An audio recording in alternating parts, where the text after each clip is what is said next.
भारत सरकार द्वारा अमेरिका के साथ की गई ट्रेड डील को लेकर कांग्रेस लगातार विरोध कर रही है। पिछले 15 दिनों से मंदसौर में चल रहे युवक कांग्रेस के धरने का आज समापन हुआ। इस दौरान कांग्रेस नेताओं ने प्रदेश व केंद्र सरकार को खूब कोसा। क्या कुछ कहा कांग्रेस नेताओं ने, आइए सुनते हैं। मध्य प्रदेश के विभिन्न जिलों में कांग्रेस द्वारा जायज मांगों को लेकर 15 दिवसीय किसान न्याय सत्याग्रह का आज समापन हो गया। इस आंदोलन के माध्यम से महामहिम राज्यपाल महोदय के नाम ज्ञापन दिया गया, जिसमें कांग्रेस नेताओं ने कहा कि वर्तमान नीतियों के कारण कृषि क्षेत्र गंभीर संकट से गुजर रहा है और यदि समय रहते उचित निर्णय नहीं लिए गए तो किसानों की स्थिति और अधिक चिंताजनक बन जाएगी। किसानों ने आरोप लगाया कि प्रस्तावित ट्रेड डील किसान विरोधी है, जिससे किसान अपने ही खेतों में मजदूर बनकर रह जाएंगे और बाजार व्यवस्था पर बड़े स्तर पर नियंत्रण स्थापित कर किसानों का शोषण बढ़ेगा, अतः इसे तत्काल वापस लिया जाए। इस पूरे मामले में कांग्रेस नेता बद्रीलाल धाकड़ ने मीडिया से चर्चा की। क्या कुछ कहा उन्होंने, आइए सुनते हैं। ये जो धरना रखा गया आज, ये लगातार 15 दिनों से चल रहा है और किसान न्याय सत्याग्रह आंदोलन के रूप में चलाया जा रहा है, जो हमारे कांग्रेस के जो कांग्रेस संगठन द्वारा चलाया जा रहा है। लगातार हम प्रयास कर रहे हैं कि किसानों की आवाज को बुलंद करें और हमारी जो प्रदेश की सरकार है उसको जगा करके हमारे किसानों के साथ में जो अन्याय और अत्याचार हो रहा है उसके साथ में न्याय मिल सके, इस बारे में हमारा प्रयास चल रहा है। देखो, ट्रेड डील जो भारत सरकार ने भी अमेरिका के साथ की है, वो ट्रेड डील एक ऐसी डील है जो किसानों को बर्बाद करके रख देगी, क्योंकि वो ट्रेड डील किसानों के हित में है ही नहीं।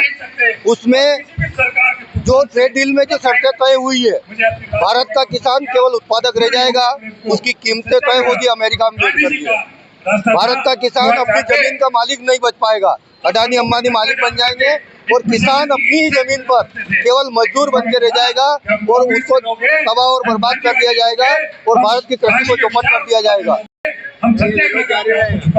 ये धरना हमारा लगातार जो अभी चल रहा था, ये आज समापन है, लेकिन इसका जो मूल उद्देश्य था कि हमारे किसानों को समर्थन मूल्य की कानूनी गारंटी मिलना चाहिए, लेकिन वो कानूनी गारंटी नहीं दी जा रही है। अभी हमारे किसानों के पास बम्पर गेहूं का उत्पादन हुआ है और किसानों को गेहूं के समर्थन मूल्य में खरीदी होना चाहिए, लेकिन वो खरीदी हो नहीं रही है। तारीख पे तारीख दी गई, किसानों को पंजीयन के लिए लाइनों में खड़ा किया गया, स्लॉट बुक के लिए लाइन में खड़ा किया गया और ये जो लंबा अंतराल निकलता गया, इस बीच में हमारे किसानों का गेहूं मंडियों में 1800 से 2122 रुपए कुंटल बिक गया। हम सरकार से आपके माध्यम से पूछना चाहते हैं कि जिन किसानों ने अपने गेहूं का पंजीयन कराया था, अपने खेत में गेहूं की फसल लगाई थी, लेकिन सरकार की विफलताओं के चलते उनका गेहूं समर्थन मूल्य में नहीं तुलते हुए उसकी आवश्यकताओं को पूर्ति करने के लिए जब कम भाव में मंडी में बिक गया, तो क्या उस गेहूं का भावांतर हमारी सरकारें देगी? देश का किसान है, जब यदि आपने एमएसपी लागू की है तो उस एमएसपी का हक हमारे किसानों को मिलना चाहिए।